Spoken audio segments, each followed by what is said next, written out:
Hi friends, അപ്പോൾ ഇന്ന് ഞാൻ തയ്യാറാക്കുന്നത് നല്ല ടേസ്റ്റി ആയിട്ടുള്ളൊരു ക്യാരറ്റ് ജ്യൂസാണ്. ഇതിന് വേണ്ടിയിട്ട് ഞാൻ 4 ക്യാരറ്റാണ് എടുക്കുന്നത്. അത്യാവശ്യം നല്ല വലുപ്പമുള്ള ക്യാരറ്റ് തന്നെയാണ് എടുത്തിട്ടുള്ളത്. ഇനി നമുക്കിതിൻ്റെ തൊലി ഒന്ന് റിമൂവ് ചെയ്തെടുക്കാം. എൻ്റെ വീഡിയോസൊക്കെ ആദ്യമായിട്ടാണ് കാണുന്നതെങ്കിൽ ചാനൽ സബ്സ്ക്രൈബ് ചെയ്യാൻ മറക്കരുത്. അങ്ങനെ ഇതിൻ്റെ തൊലിയൊക്കെ റിമൂവ് ചെയ്ത് നന്നായിട്ട് ക്ലീൻ ആക്കി എടുത്തിട്ടുണ്ട്.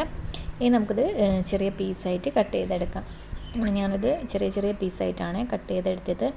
ഇനി ഞാനത് കുക്കറിലിട്ടിട്ട് ഒരു 2 വിസിലിന് വേവിച്ചെടുക്കുന്നുണ്ട്. ഇങ്ങനെ ഒന്ന് വേവിച്ചെടുക്കുമ്പോൾ ഈ ഒരു ക്യാരറ്റിൻ്റെ പച്ച ചുവയൊക്കെ ഉണ്ടാവില്ലേ, അതൊക്കെ ഒന്ന് മാറിക്കിട്ടെ. അല്ലാതെ നമ്മൾ ജ്യൂസ് അടിക്കുന്നതിനേക്കാളും ടേസ്റ്റ് കൂടുതൽ ഇങ്ങനെ വേവിച്ചെടുക്കുമ്പോഴാണ്. അപ്പോൾ ഞാൻ കുറച്ച് വെള്ളമാണ് ഇതിലേക്ക് ഒഴിച്ച് കൊടുക്കുന്നത്. അപ്പോൾ ഈ ഒരു വെള്ളത്തിൽ ഇതൊരു 2 വിസിലിന് നമുക്കിതൊന്ന് കുക്ക് ചെയ്തെടുക്കാം. നമ്മുടെ വീഡിയോസ് കണ്ടിട്ട് ഇതുപോലൊക്കെ ഒന്ന് തയ്യാറാക്കി നോക്കണം. പിന്നെ ഇഷ്ടമായിട്ടുണ്ടെങ്കിൽ ലൈക്ക് ചെയ്യാൻ മറക്കരുത്. അങ്ങനെ ഇത് 2 വിസിലിന് കുക്കായിട്ടുണ്ട്. ഇതിനെ നമുക്കിനി ഇതൊരു പാത്രത്തിലേക്ക് മാറ്റി കൊടുക്കുക. അപ്പോൾ ഇതിൻ്റെ ചൂട് നന്നായിട്ടൊന്ന് തണിയണം. ഇത് തണിഞ്ഞതിന് ശേഷം നമ്മളിത് ഒന്ന് ഫ്രീസറിൽ വെച്ചിട്ട് നന്നായിട്ടൊന്ന് തണുപ്പിച്ചെടുക്കണം. അപ്പോൾ ഇത് നന്നായിട്ട് തണിഞ്ഞതിന് ശേഷമാണ് നമ്മളിത് ഫ്രീസറിലേക്ക് മാറ്റി കൊടുക്കുന്നത്. 1 മണിക്കൂറൊക്കെ ഫ്രീസറിൽ വെക്കുന്നത് നല്ലതാണ്.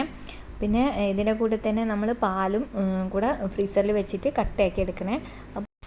കട്ടപ്പാൽ നമ്മൾ ഈ ഒരു ജ്യൂസിന് ടേസ്റ്റ് കൊടുക്കുന്നത്. അങ്ങനെ ക്യാരറ്റ് 1 മണിക്കൂർ ഫ്രീസറിൽ വെച്ചതിന് ശേഷം പുറത്തേക്ക് എടുത്തിട്ടുണ്ട്. ഞാനിതിന് ഒന്ന് മിക്സി ജാറിൽ ഇട്ടിട്ട് നന്നായിട്ടൊന്ന് അടിച്ചെടുക്കുന്നുണ്ട്.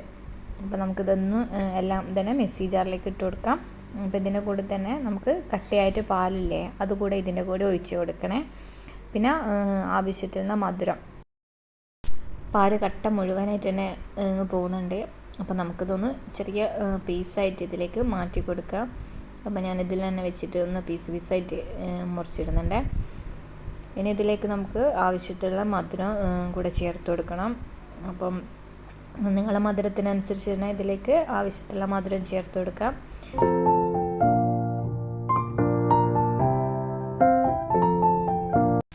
ഇനി ഇത് നന്നായിട്ടൊന്ന് അടിച്ചെടുക്കാം. അങ്ങനെ ക്യാരറ്റ് ജ്യൂസ് ഇവിടെ റെഡി ആയിട്ടുണ്ട്. അപ്പോൾ ഇതിന് വേണ്ടിയിട്ടുള്ള ആളും ഇവിടെ റെഡി ആയിട്ട് തന്നെ നിൽക്കുന്നുണ്ട്.